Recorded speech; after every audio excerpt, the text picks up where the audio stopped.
Tonight we're going to speak about Parshat Reh-eh.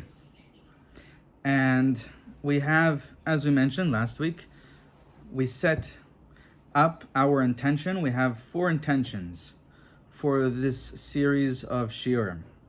And it really helps when we set out giving the shiur right at the beginning to set our mind, to set our intention in the right place. So the first purpose of these shiurim, of these classes, is to help us develop a deeper connection and appreciation for the masters of Kabbalah and Chassidut that we will be sharing Torah from.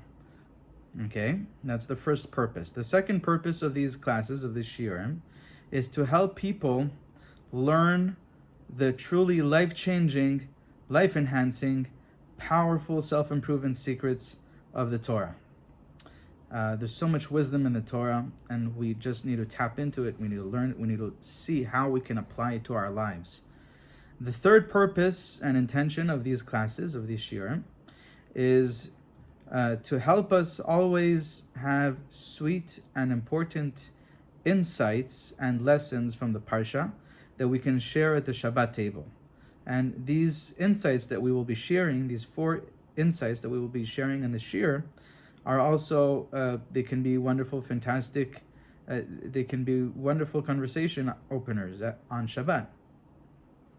And then finally, the 4th intention for this shiur, for these classes, is to help people have a few sweet and inspiring, powerful, life-improving insights on the Parsha that they can easily share with friends and family members during the week, wherever and whenever they meet people, like at shul, for example.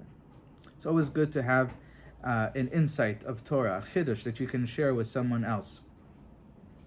And it's just there in your consciousness. You're just holding it in your consciousness. You're just aware of it. You remember it. And that's what it means to live with it, you know? All right, so what are we going to speak about today? So like last week, like last shiur, in this series of shiurim, we like to bring up, to explore and to explain 4 powerful lessons from this week's Parsha, from this week's Torah portion, that when applied, they can drastically improve our lives. So first of all, we will learn about mankind's greatest God-given power. What is mankind's God-given power, the greatest God-given power that what Hashem gave to mankind? It's the power of free choice. And we will learn about where we get the power to make the right choices. Where does that power come from? That's the first thing we will speak about today. Secondly, we will also explore how can we choose the reality that we desire. How can we choose to open ourselves up to constantly experiencing greater and deeper blessings? How can we create a reality of blessings for ourselves? We'll see one explanation from Rabbi Nachman of Breslov that will answer this. Rabbi Nachman in Torah Kuf Ayin Bet. And then we'll see also what the Baal Shem Tov answers to the same question. How do we connect to blessing? How do we tap into blessing? How do we connect to blessing? How do we open ourselves up to blessings? And how do we protect ourselves from curses? And then we will also see an explanation on this same question, and is another answer to this, from Rebbe Eger, who wrote the Sefer Torah Emet. And he also has a very interesting insight about this. And then finally, we will also explore a beautiful insight from the Sfat Emet about the desires that we have in the human experience. So we have 2 types of desires as people, and how can we transform, he will explain to us how we transform the physical self in order to channel our higher self, in order to channel the soul. And what's the significance of this? Okay, so these are the 4 points that we will explore in today's shiur. So let's begin with speaking about free choice. Where does free choice come from? We mentioned it comes from Hashem. Hashem gave us the power of autonomy. Okay, no one and nothing has the power of autonomy unless Hashem gives them the power of autonomy, the power of free choice. Why is that? Why is it that it's impossible to have free choice unless Hashem gives you the power to choose freely? Because there is no other energy in the universe except for Hashem. This is one of the important tenets of all of Judaism, of our belief system, is En od milvado, there's nothing but Hashem, and Hashem is the source, Takif ubala yicholet ubala kochot kulam. He is the source, He is the only energy, the only power in the whole universe. And so if it were not for Hashem giving you the power to say something, to do something, to walk this way, to walk that way, to live this way, to live that way, then we wouldn't be able to. We are just a puppet in the hands of the puppeteer. And so Hashem is the one that gave us this power of free choice. And the power of free choice is the greatest power that we have, because it's the power that we have to create reality. Through our choices in every given moment, moment to moment to moment to moment, we can choose the reality that we wish to live, that we wish to experience. Now, the question is, more significantly, now that we know that Hashem has given us the power of free choice, where does the power to choose, make the right choice, come from? So, the answer to this is connected to the understanding of a very, very important paradox that we learned together in the Likutei Moharan Shiurim as well. There was a paradox of Yadiya and Bihira. What does that mean? On the one hand, we know that Hashem has given us free choice, the choice to choose whatever we wish, how we wish to live our life. And also, we know that Hashem knows ahead of time exactly what we're going to choose. Hashem is beyond time and space, and Hashem knows what we're going to choose, what our choices are going to be. And so the question is, and this is really like a paradox, how is it possible for us to have free choice, the freedom to choose exactly what we wish to choose, if at the same time Hashem already knows what we're going to choose? Doesn't that limit our freedom of choice? And the answer is that in reality, we don't really have free choice. The whole fact that we have free choice is only how things appear to us. At the end of the day, the only existence that is Hashem. But Hashem created the world, and Hashem created the universe, and Hashem created us in a way that it seems to us that there are separate beings. There is a separateness from Hashem. There's a world that seems to work independent of Hashem. There are people that seem to be separate beings, separate from Hashem, with separate choices. The people choosing things that seem to be different and other than what Hashem chooses. And so that's an illusion, and that's the way that Hashem created the world, with this illusion, so that we work through that illusion, and we shine, we connect on the inside to the emunah, to the belief and trust that all there is Hashem's oneness, and we shine that, we radiate that emunah, so that it will slowly but surely influence the reality that we're living in, and dissolve the illusion of separateness, so that we will come to a time where our consciousness is expanded, so that we can all experience the oneness of Hashem, which is exactly what will be in the time of Mashiach. And so in essence, our free choice is definitely, it's a power that Hashem gave us, the power of the freedom to choose, the power of autonomy. And at the same time, it doesn't really exist. At the same time, all there is Hashem's knowing. Hashem knows already exactly what will be, and how we will choose, and what we will do. And so there is no free choice. Really, everything is all predetermined from Hashem. And still, there is the concept of reward and consequences in the Torah. How does that work? We need a whole shiur in order to explain just that. And it would not be sufficient. Even if we had a whole shiur, a whole series of shiurim, it wouldn't be sufficient to properly understand how this works, this paradox. But to us right now, what is important to understand, what is important to know, is that even though we have free choice, at the end of the day, the truth of reality is, from the perspective of Hashem, from the way Hashem sees things, we don't have any choice. From the way Hashem sees things, all there is Hashem's oneness and Hashem's choice.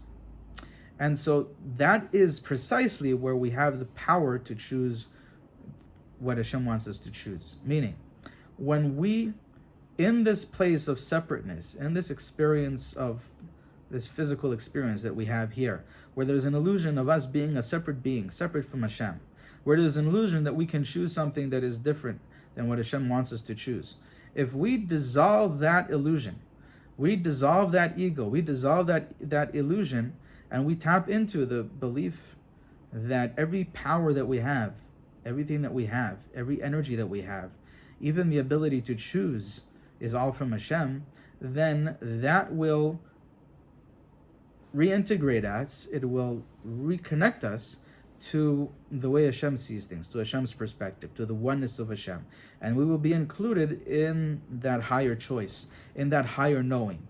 And then everything that we will choose everything anyways is always what Hashem wants us to choose, but it will be in a revealed way, meaning that we will be choosing what the Torah tells us to choose, what Hashem has told us to choose. We will be choosing things that glorify Hashem's name, that bring honor to Hashem's name, that sanctify Hashem's name. We will be choosing things that will be bringing more and more blessings into our lives. And so that's what the Sfat Emet says here. The Sfat Emet says, right at the beginning of this Parsha in the year Taf Reish Lamed Aleph, right, the first piece of the Sfat Emet, he says in the name of his grandfather, the Chidush Harim, it says right on the first pasuk in this week's Parsha. The first verse in this week's Parsha, Reh-eh anochi noten lifnechem hayom beracha uklala. See, I present before you today a blessing and a curse. So Hashem has given us the power to choose blessing or to choose curse. He has put before us blessing and curse. Et habracha shetishmeu el mitzvot Hashem Elohechem asher anochi mitzaveh etchem hayom ve'haklala im lo tishmeu el mitzvot Hashem Elohechem. And then Hashem also says to us, Ubacharta b'chaim, Hashem wants us to choose life. But Hashem gives us the power to choose. The power of free choice. And so the Sfat Emet explains in the names of his grandfather that Hashem has given something to each one of us called da'at. Da'at is consciousness. And in consciousness, we have the ability to separate good from bad. We have the ability to choose good, to choose blessing, and to avoid curse, to avoid that which is not aligned with Hashem. And when Hashem says, Ubacharta b'chaim, when Hashem says you shall choose life, it's not that Hashem is giving us the option to choose life. It's not just that. It's more significant than that. It's deeper than that.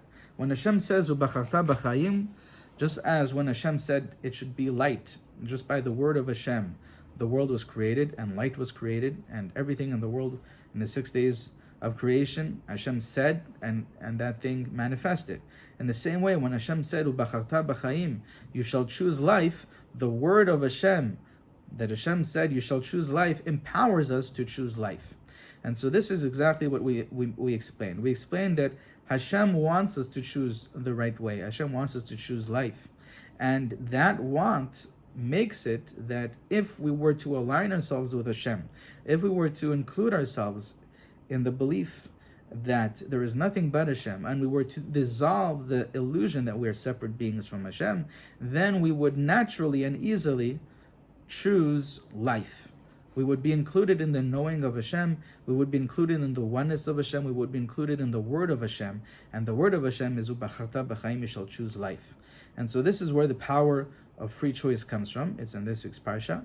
The fact that Hashem says, I have put before you blessing and curse. What does that mean? That means that it is before you. It is in your hands to choose this way or that way.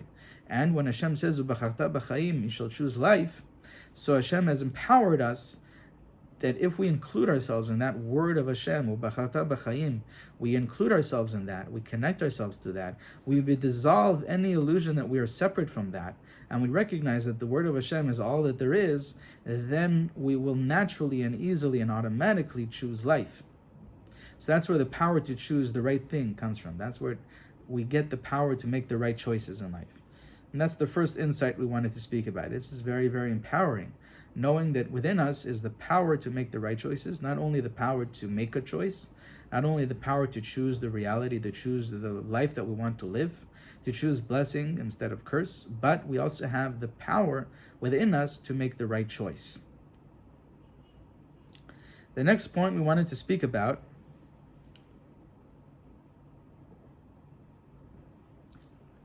we're going to have three insights, three answers to this question.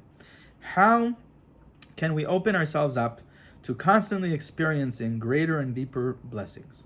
Hashem says at the beginning of the Parsha, as we said from this pasuk, Hashem says, "See, I have put before you today a blessing and a curse." Hashem has put before us the option. So how do we choose blessing? How do we choose a reality of blessing? How we open ourselves up to these blessings, to constantly experiencing more and more bracha, more and more deeper and greater blessings of Hashem. And so Rabbi Nachman has a beautiful explanation for this in Torah, in the first part of the Likutei Moharan, Torah Kuf Ayin Bet, 172. And Rabbi Nachman compares, he says that the blessings of Hashem are constantly being showered upon us. He compares it to the rays of sunlight that are constantly shining, radiating upon the world. And if the sun is constantly shining towards the earth, so then why is it that you have some places that are dark and some places that are light? Some places that are dimmer and some places that are brighter. And the answer is that if you have something that is blocking the sunlight from getting to that specific location, then it will be dark, depending on how big that block is, right? If you're underneath a tree, for example, some sunlight can still get by.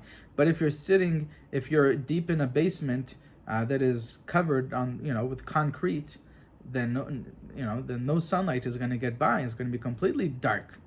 So says Rabbi Nachman, Hashem is constantly shining His blessings upon us, radiating all the blessings possible. Life and health and wealth and well-being and honor and recognition and children, and love, all the blessings that you can ever imagine, Hashem is constantly shining upon us.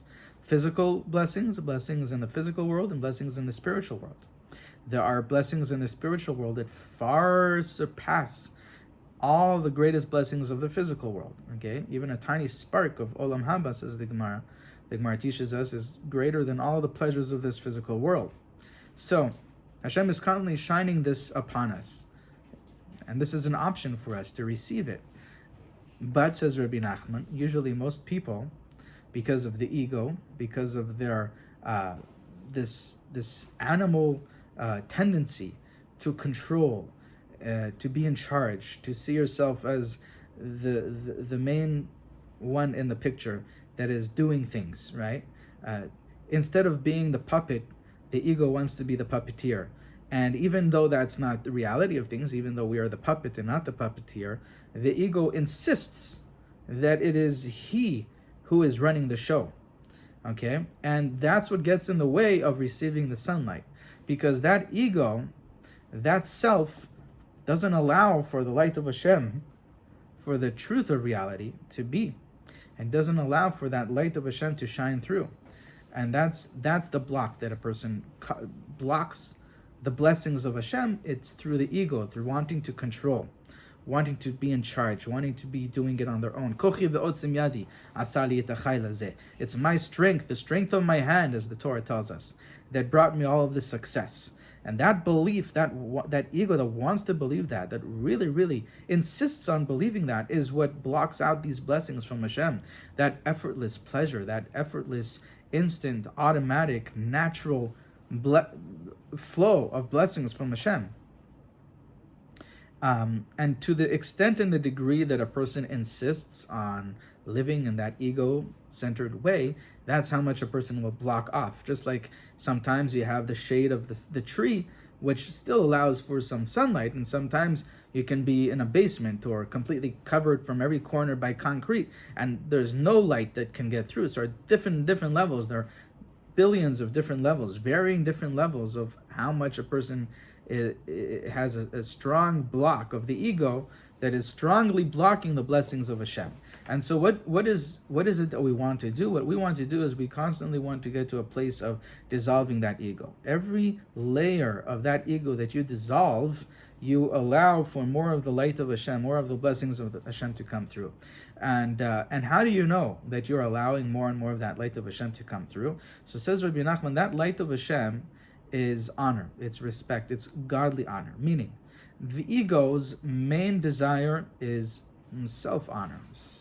It's me. It's glorifying the me, right? The other hand, when you dissolve the ego, you live in an honor, a respect, a glory that is glorifying the majesty of Hashem.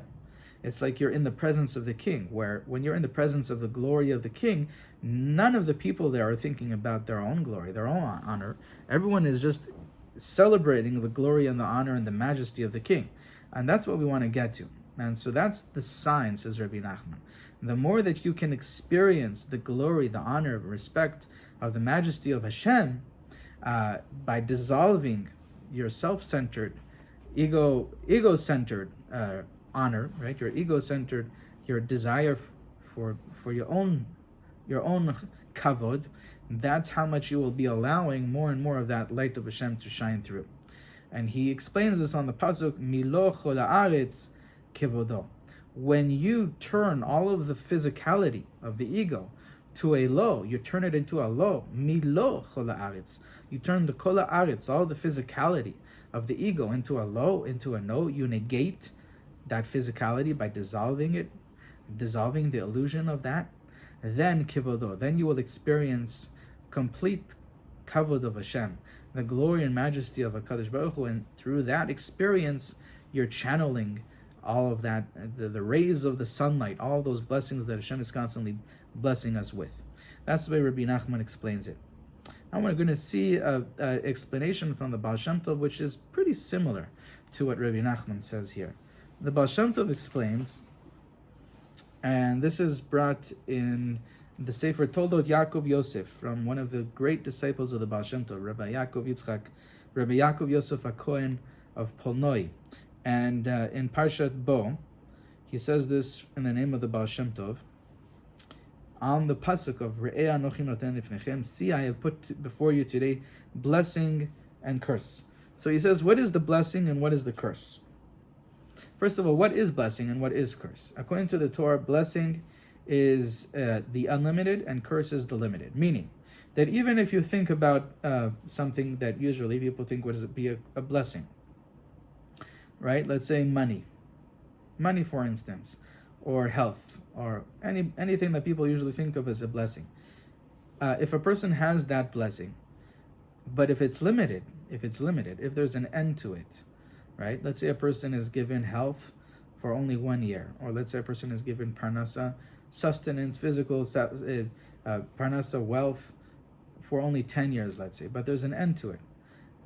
So that end, that limitation, is a curse.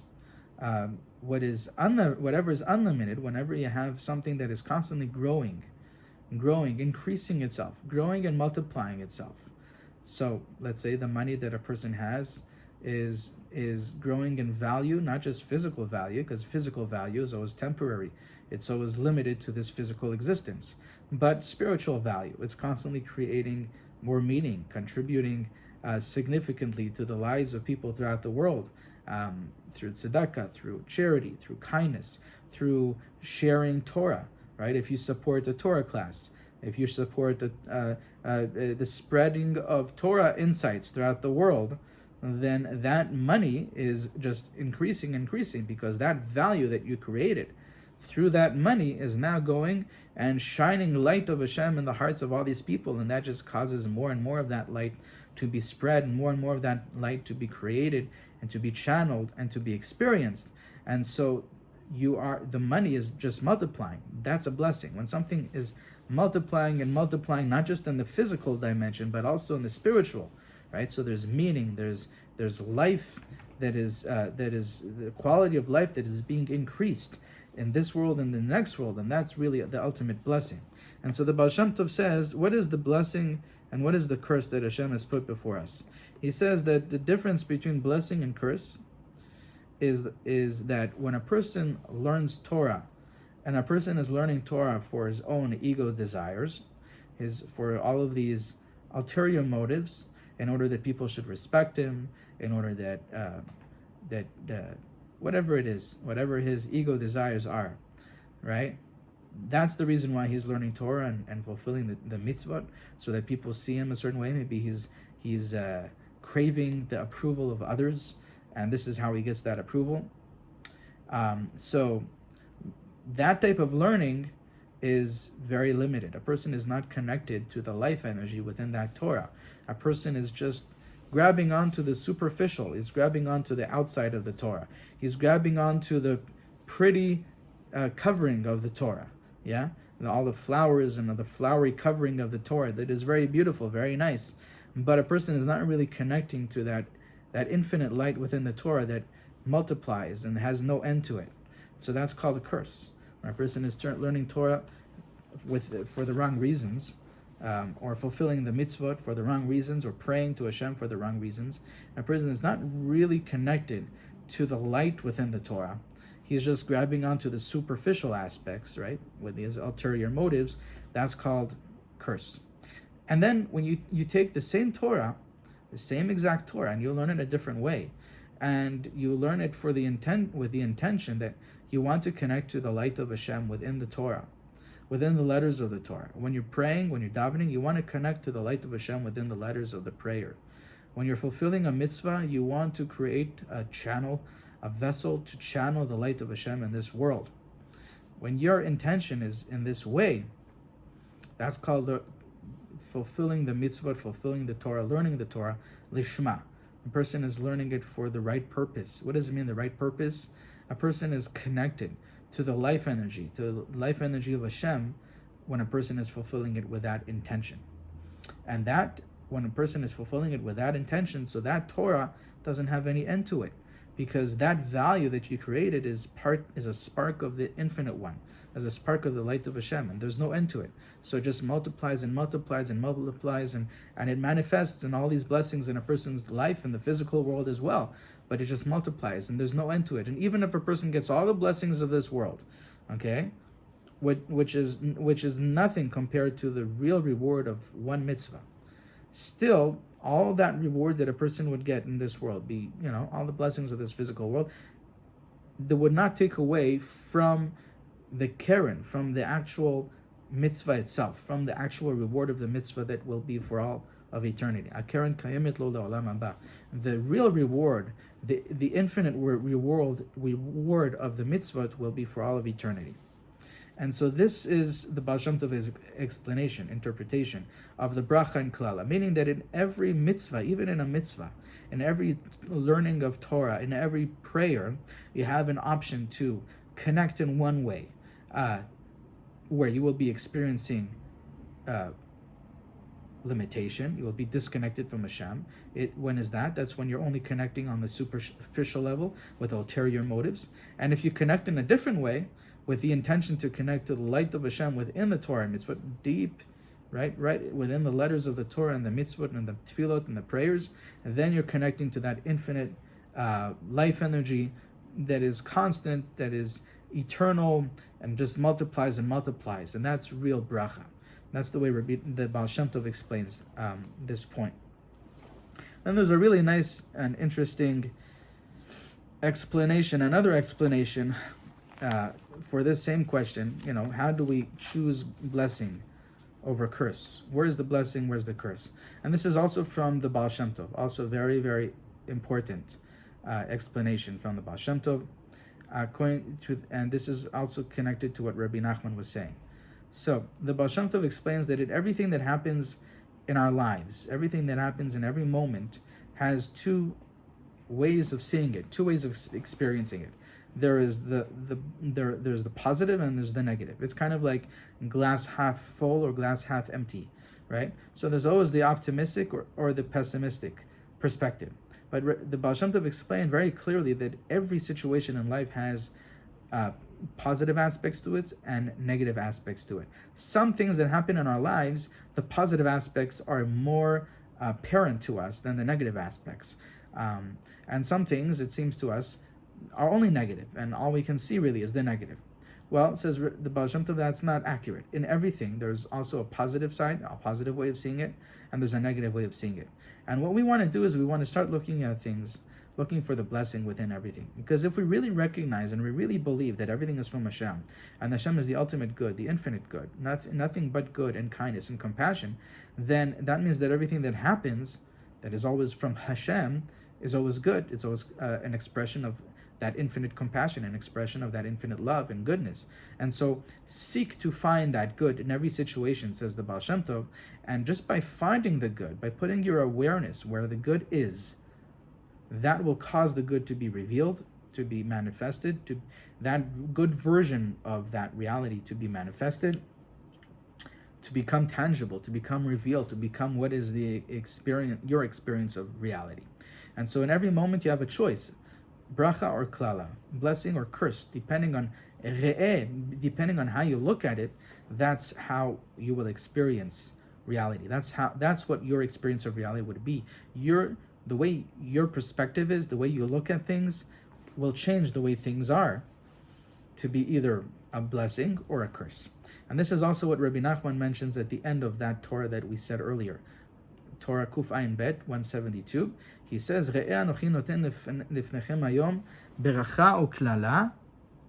So he says, see, what is the meaning of that pasuk? See that I have put before you today a blessing and a curse. But the literal translation of those words is, see that I have put to your face a blessing or a curse. And so Rabbi Nachman explains that it all depends on your face, meaning the face that you give to the world. The face that you show to others is what you will get back. And so when your face is happy and joyous, right, and it shows, your face looks like the face of someone that is really enjoying the blessings of Hashem. And so the world is a mirror, and you will receive more of that back. Okay?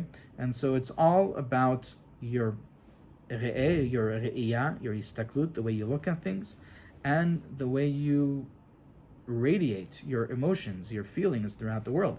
If you're reacting in a negative way to the world, and you're showing yourself in a negative way, someone that is sad, that is depressed, someone that is lacking something, someone that is needing, then that's what you will experience more of.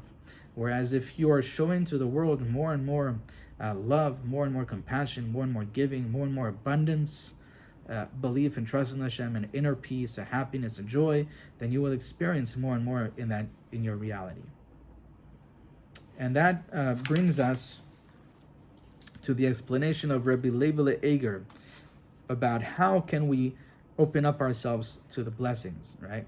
And so we had Reh-eh. It all has to do with the way you look at things, your perspective. We had lifnechem, to your face, meaning depending on the face that you shine to others, right? Is it a face of happiness, of joy, of abundance, of compassion, of love, or the opposite? We also had the explanation of the Baal Shem Tov about blessing and curse is Torah. If you're serving Hashem and you're connected to the light, to the blessing within the letters of the Torah and the mitzvot, or you're just connecting superficially, well, Rabbi Reh-eh focuses on the word hayom. The pasuk says, Reh-eh anochi noten lifnechem hayom. See that I put before you today blessing and curse. And his explanation is that if you want to connect to the blessing, then you want to connect to the experience of what the word hayom means. Reh-eh anochi noten lifnechem hayom beracha. If you want to experience blessing, then connect to the meditation. Meditate on hayom. What does that mean, hayom? So it says Rabbi Reh-eh, he says that people live their lives, and there's so much in our life that we are less than happy about. So much about ourselves, about others, what we could have done, we should have done, we needed to do, we wanted to do, what others could have done, should have done, etc. And all of that dissatisfaction, all of that unhappiness about ourselves, about others, for physical lack and for spiritual lack. All of that is what pulls us into the experience of curse. Says Rabbi Bitton that the freedom from curse and what allows us to connect to blessing in any given moment is when we are present right now and right here.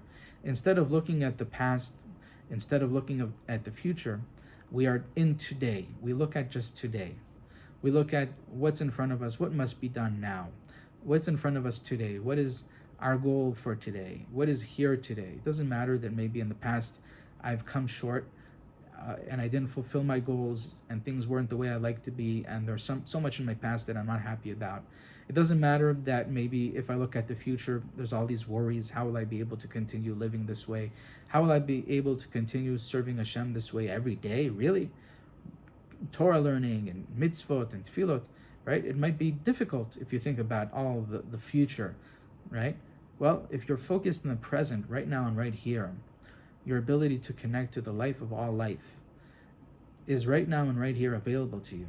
And all your focus is how I can do that right now and right here.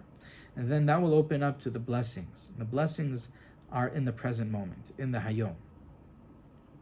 This is also what the Gemara tells us, En ve'ata ela lashon teshuvah. When it says in the Torah, ve'ata Yisrael, now,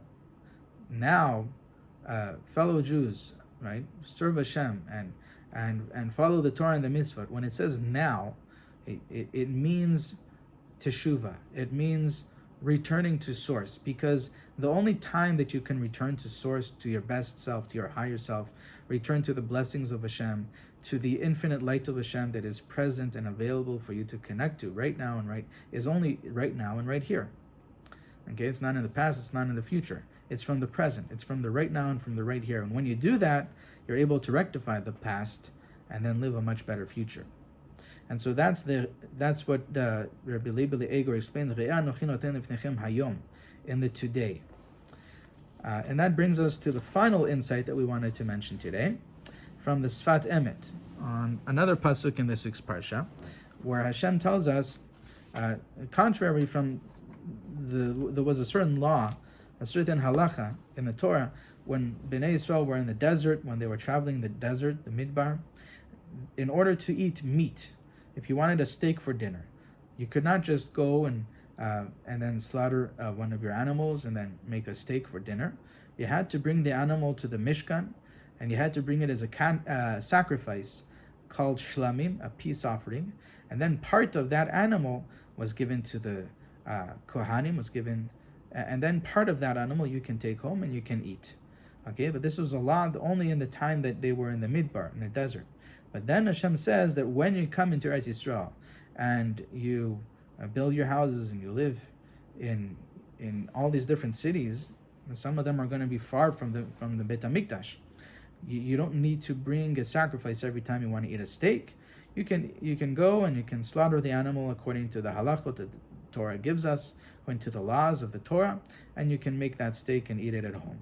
That's what the Torah. That's one of the things that Moshe Rabbeinu teaches us in this week's Parsha, and this is in Devarim, chapter 12, verse 20, chapter Yudbet, pasuk Chaf, and this is what he says: Ki achiv Adonai Elohecha et gevulecha kasher diber lach, ve'amarta ochela basar ki te'aveh nafshecha lechol basar, bechol avad nafshecha tochal basar. When Hashem your God will broaden your boundary as He spoke to you, meaning that when you will receive Eretz Yisrael and your boundaries will broaden, and you will say, I will eat meat, I would like to eat meat, for it is the desire of your soul to eat meat. As all your soul desires, you may eat meat. So it sounds like the pasuk is a little bit redundant here, and that's what the Sfat Emet points out. He says, why does it tell me again, B'chol avat nafshecha tochal basar, that as your soul desires, your soul will desire to eat meat, and as your soul desires to eat meat, you shall eat meat. It sounds very redundant, repetitive, okay? And so the Sfat Emet explains the deeper meaning here. What is going on here? And why is it speaking about your soul desiring to eat meat? And so the Sfat Emet explains that we always have two desires. We have the desire of the higher self, of the soul, and we have desire of the body. And the desire of the body is many times, most of the time, is a reflection somewhat of the desire of the soul. Meaning, The Baal Shem Tov taught that when a person desires to eat a certain type of food, or a person desires certain clothing, why is he attracted to that clothing? Why does he like that clothing more than other clothings? Baal Shem Tov explains that within everything that we have in the physical world are sparks of holiness. And our soul desires to use those things of the physical world in a holy way so that we can cause those sparks of holiness to ascend, to be returned to the rightful place, to be returned so that they can glorify the name of Hashem and sanctify the name of Hashem. And that's really the purpose of everything we're doing here, is to elevate these sparks of holiness within the food that we're eating, the clothing that we're using, the houses that we're living in. Everything that we are experiencing in the physical world has sparks. But says Sfat Emet, however, many times if a person follows the desire of the physicality, the desire of the animal self, of the body, for the sole sake of fulfilling that desire, without any intention of connecting it to the divine, connecting it to Hashem, what that will do is that will cause the soul to become subdued to the body. Okay, it will silence the desire of the soul, and it will empower the desire of the body, and the person will become less soul and more body, less godly and more animal. And that's the opposite of what we want to accomplish.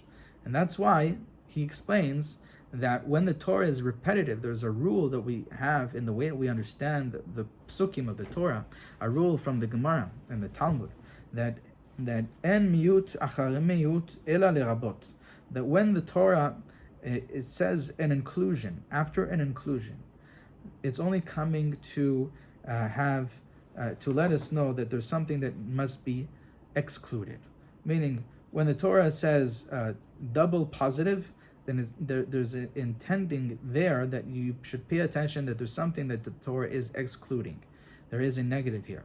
In the same way here, when it says twice that as your soul desires, that when your soul desires to eat, as your soul desires to eat, you shall eat. It's coming to tell us specifically the way your soul desires to eat, you shall eat, but not the way the animal self wants to eat. Meaning that when you eat that steak, make sure that your intentions are in the right place, your consciousness in the right place, and you're not just following the animal self. You are connecting to above, so that those sparks can bring you to a greater connection with Hashem and can serve the purpose of rectifying the physical world through the spiritual, through your soul. And the way that we do that, says the Sfat Emet, is through two main points here. First of all, through the light of the Torah is the most important. How do we get the power? Again, this is also answering one of the questions we mentioned. How do we get the power to make the right choice? How do we get the power to overcome the choice, the desires, the urges of the physical body, so that we can lift up those sparks of holiness to the soul? And the way that we get that power is from the Torah learning. When you have a time every day to learn Torah, you're able to accomplish this, because as the Gemara tells us, that a person who learns Torah, he is free from the pulls of the animal self, of the physicality. Okay, he's free from that pull, from that urge, and so through your Torah learning, you become free from those desires of the body, so that even though you have a desire, you can connect it to the higher self, and you can pay attention on the desire of the soul. That yes, I want that steak, but it's also my soul that wants the steak because of the sparks of holiness in it, and I can elevate it and bring it to the right place if I eating it with in the right state of mind and the right state of consciousness. And that's really the power here, the point here. It's the Torah learning, and it's also the Shabbat. When we have the Shabbat meals, we all know that we like to honor the Shabbat with beautiful meals, with a lot of choice of different delicacies, delicious foods. And on the Shabbat, there's a special light that allows us the freedom to not be pulled down to the animal self, but instead to elevate the sparks to the soul. And that's what it means at the beginning of the pasuk, Ki achiv Hashem et givulacha, when Hashem will expand your boundaries. Which boundaries? The boundaries, the limitations of the physical self will be dissolved. Those limitations will be dissolved. How does that happen? Through Torah learning and also at the Shabbat meals. And so these are the points we wanted to speak about today. We spoke about the power of free choice. Where do we get the power to choose the right choice, to make the right choice? We spoke about how to create the reality that we like to live. How do we choose blessing over curse? We had 3 answers in that. We answered from the Rebbe Nachman, how you open up to the light of Hashem by dissolving the ego and experiencing more honor of Hashem, the majesty of Hashem. We had the explanation of the Baal Shem Tov that you connect yourself, you intend to connect yourself to the light of Hashem within the Torah and the mitzvot, which is really that deeper connection. That intention brings us to that deeper connection that allows for a multiplying of blessings, infinite blessings. And we had the explanation of the Baal Shem Tov that it all has to do with the way you look at things in every moment. Look at the positive, look at the good, look at the blessing in every situation. We also had the explanation of Rabbi Bitton that it's all about living in the now, being present in today and here. Okay, and when you do that, you're opening up yourself to the possibility, all these possibilities, all this potential for blessing. And then we had the explanation of the Sfat Emet that comes to answer for us. How do we free ourselves from the shackles, from the urges of the physical self, so that all the desires of the physical world do not extinguish the light of the soul? Instead, they can empower the light of the soul.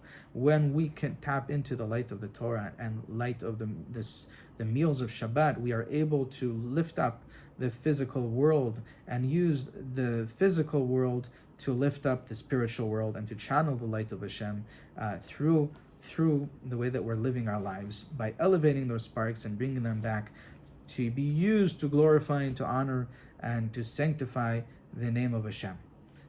These are the 4 points. These are the points we wanted to speak about today. I wish everyone a Shabbat Shalom.